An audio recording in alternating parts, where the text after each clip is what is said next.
Hi, welcome again to the African Time. Well, see this. Shared by the News 24, it says only 3 Afrikaner so-called refugees turned up in September for a flight to the US despite the US government having reserved 50 seats on the flights. Okay, so what is happening here? We all knows somewhere last year there was a big conversation that was happening where it was believed the US government or the Trump administration were all over the news with the Afrikaners group of a forum where they're actually saying that there's a white genocide issue that's happening in South Africa. And guess what? The US, led by Trump, actually called the South African president to the White House for this debate. Even had Elon Musk being there, and still there was not much more to discuss here.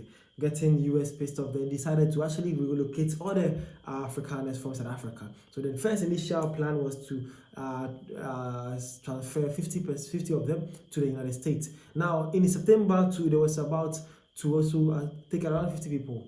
But guess what? It's shared by the News 24. They are saying that it does not work out because people seem to not show up for the second batch to actually travel to the United States.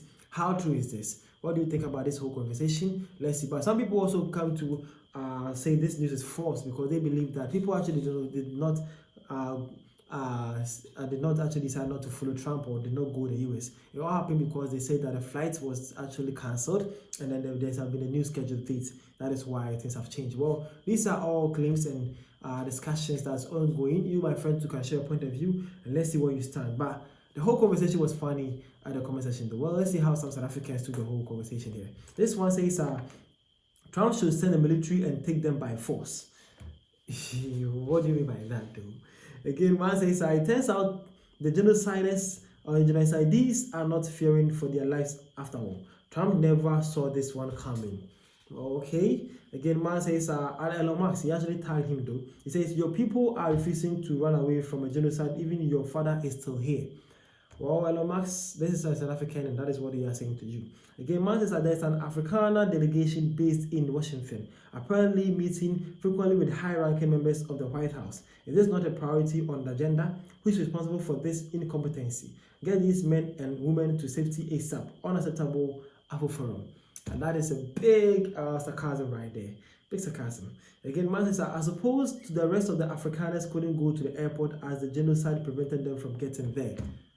Bro, what are you even people on about? What are you people even on about, bro? Why?